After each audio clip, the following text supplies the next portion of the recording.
Not saying Friday. They're experienced.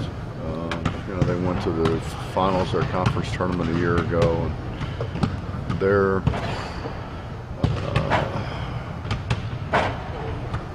I can't even think.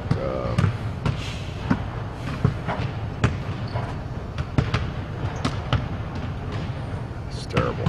I'm getting so old I can't remember. Anyway, they're going to press. It's going to be a diamond press. It's going to be a man-to-man run and jump a little bit, maybe a little 2-2-1.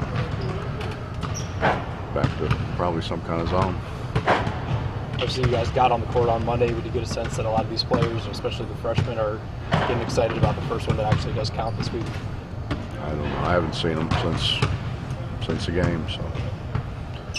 I was watching film yesterday, and I told them to kind of stay away and relax and get away for a day. What did you see from your team, I guess, watching film and some things that you liked?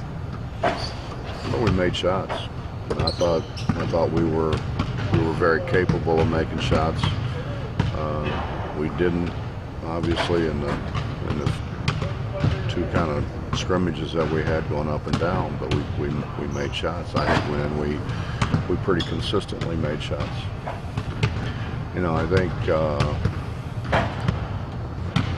a little bit was made the fact that we shoot 41% for the game, but when you look at what we shot from three and you add in that those threes are worth 12 more points than what the twos are, you take a 41% or a 42% if you shoot it that well from three, and the fact that we got to the free throw line a bunch. You speak of getting to the free throw line. You guys going to practice and shoot more free throws in practice than ever before this year? We can't shoot any more than what we shoot. We don't have enough time. They make 100 a day. That's a lot. Just talked to Devin. He said that he doesn't feel like anybody in the entire country can guard him one-on-one in the post. Confidence for a freshman is good, but yeah, how do you view an opinion like that from him?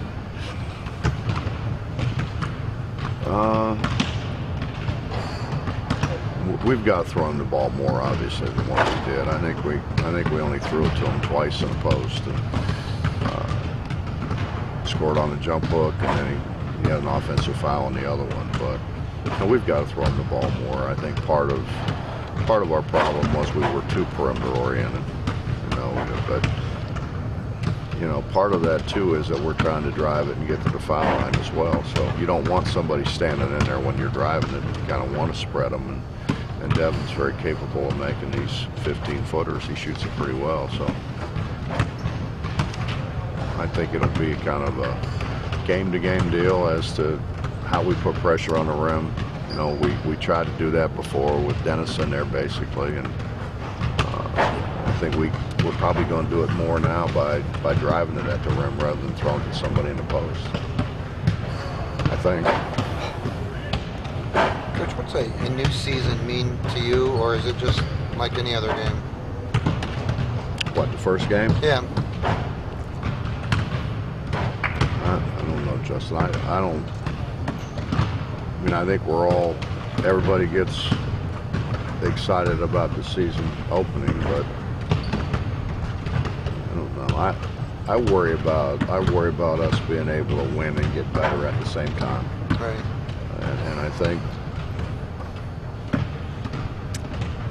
I'm kind of thinking that maybe we play too many people early because you have to win. Right. If you don't win, your chances of playing in the postseason aren't near as good. Maybe you skip over some things and you try to go too fast. And we've tried with this group particularly because I think we did that before. I think we went too fast trying to figure out how to win. And we've slowed down considerably. And see how that works. It's just hard, because you don't have enough stuff in, and you see mismatches, you see situations where, if you had the stuff in that you need to have in, that you could make an adjustment and kind of attack what they're doing, the weakness of what they're doing, but to call these guys over there who don't have any background on what we're trying to do and try to put a new play in for them, and I don't have that many timeouts, to be honest with you. So we just didn't. We ran one thing on offense when they played man-to-man, and that was it. And it was one thing and one thing only, and we've worked and worked and worked on a little bit of, diversity. They obviously they know to slip screens, they know to reject screens. They didn't do any of that. There wasn't one rejection. There wasn't one. All we did was back cut and curl, and we've got to be more diverse than that against man-to-man. And then we just passed it around the outside and forced enough to make some shots against their zone. We've got to do a better job of attacking the zone, getting into the teeth of the zone and making some things happen. Do you have any leaders emerging from this team? Jawan Staten's done a terrific job. I think the guys that really lead are guys that lead by example, and I think he's done that. He's been day in and day out, at least one of our hardest workers. We've got some guys. Aaron Harris works. Terry, before he got hurt, worked. But Kevin Noreen works. So we've got guys that I think kind of lead that way. Wani's I think learning more and more and more how to be a vocal leader.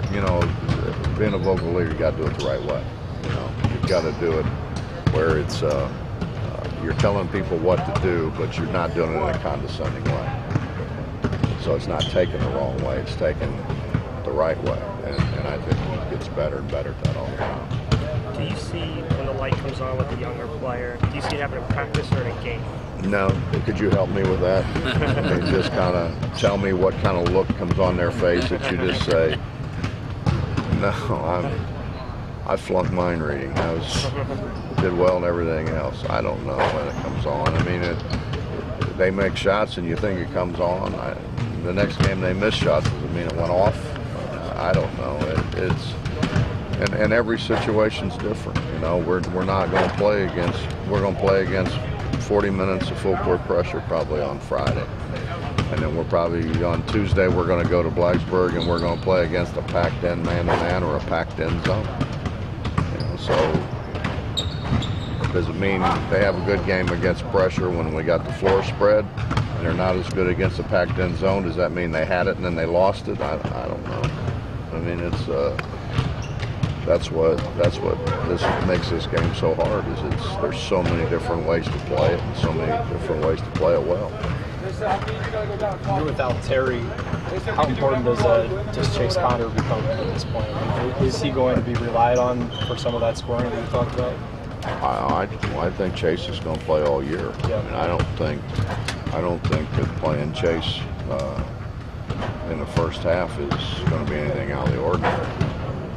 He's a guy they got to guard, and he passes the ball fairly well.